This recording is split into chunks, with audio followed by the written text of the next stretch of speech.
Morning, y'all. I'm Mark. Today we're going to be talking about chicken and how it is possibly one of the worst things that you can eat. A lot of people talk about seed oils, and seed oils are terrible for you. They're very pro-inflammatory and a bunch of other things that we'll talk about. And seed oils are better for you than chicken.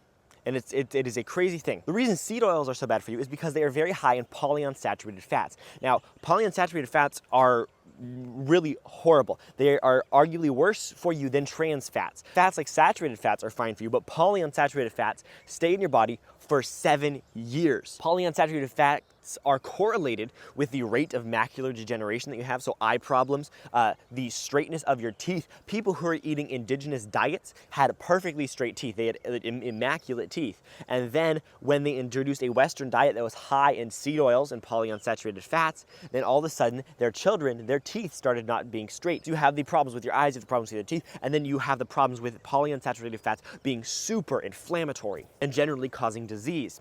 Now, what does seed oils have to do with chicken? Well, chicken is high in polyunsaturated fats, and there is a way to fix it. Polyunsaturated fats occur naturally in certain grains, and then when you extract the oils from those grains, it becomes very, very concentrated. The two highest grains that have polyunsaturated fats are number 1, corn, and number 2, soybeans. And what are the two things that we feed our chickens the most? It is corn and soybeans. And while seed oils are quite bad for you, when you're eating chicken at a much higher volume, and it still has an astronomical amount of polyunsaturated fats. Another huge problem with chicken is arsenic. Now, you wouldn't think that chickens would be high in arsenic, but the antibiotics that they are giving chickens have arsenic in them, which means that, the chickens get arsenic, and then you get arsenic, and then when the bear comes and eats you, he gets arsenic poisoning. And it's not just chickens that have this problem. Another meat that is also very high in polyunsaturated fats is pork. Now, there is a reason why pork and chicken are so high and things like cattle aren't. The reason animals like cows, the reason they don't have a high polyunsaturated fat content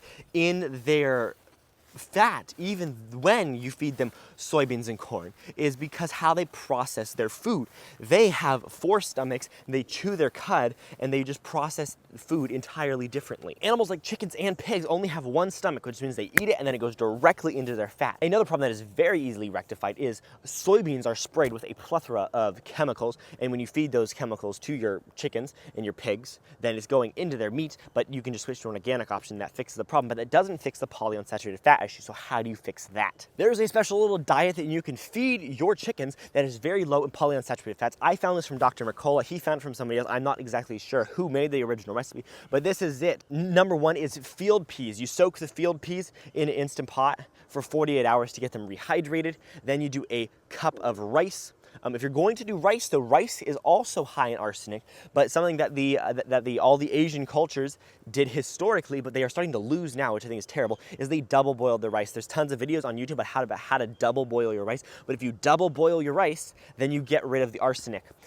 Washing your rice is not the same thing. All the rage now is washing your rice. Washing your rice is not the same thing. You have to double boil it. Just look it up. It's really easy. Number 2 is barley. You throw that in there. It's a grain, but it is low in polyunsaturated fats. Then you're going to add some beef tallow and some poultry minerals. I will put the full list and all of the units of measurement in the description below. So now you have a great little diet for chickens, but what about pigs? Now, the French historically raised their pigs off of barley, which number 1 makes them low in polyunsaturated fats, and 2, I got a barley raised pig, and oh my goodness, that thing tastes incredible. Not only do these animals have less polyunsaturated fats when you don't give them corn and soy, when you give them a low polyunsaturated fat diet, not only is it healthier for you, it tastes incredible. This pig, it blows your mind. Like, I not only don't want to eat the other pork just due to the health concerns, but this one tastes so much better. Now, when it comes to being able to get your hand on products like these, it's very hard. With the chicken,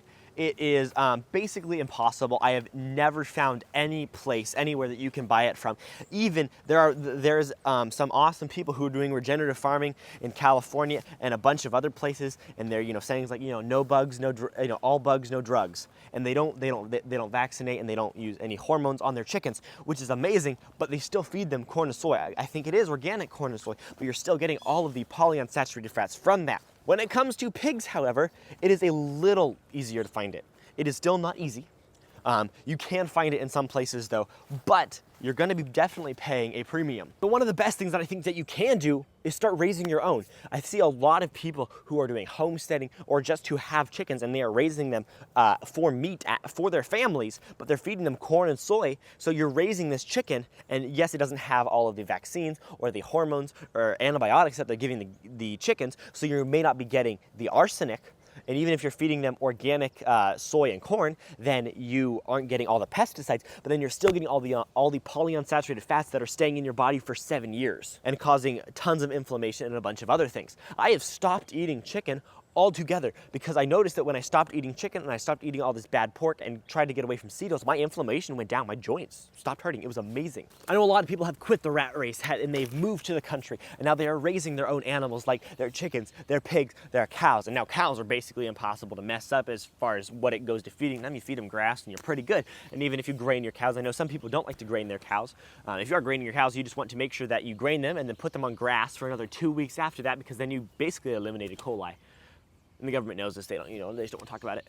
And if you're raising your own pork and chickens, you might as well raise it the right way. Most people who are homesteading and raising their own food is because they want to raise a better quality of food. So that's awesome that you're not giving the antibiotics or the vaccines, or you're not giving them the non-organic food. But I would take it a step further and give them the low polyunsaturated fat food, because a lot of people I know that they avoid seed oils like the plague. They try to avoid seed oils altogether, and then they eat chicken. There is several people on YouTube, I don't remember the guy's name, but people know him as the Red 40 and seed oils guy. He says avoid Red 40, which I totally agree, and he says avoid seed oils. But then in the same breath, he'll say, oh, chicken is an awesome protein. And I think chicken is a cool protein, but not if it is full of polyunsaturated fats, and you're eating a lot more chicken then you probably are eating seed oils. So you're avoiding seed oils, and that's wonderful, but you also want to avoid the high polyunsaturated fat chicken. If you found this video helpful at all, consider checking out the video right here where I talk about the dangers of glyphosate. Other than that, I'll see you guys out later.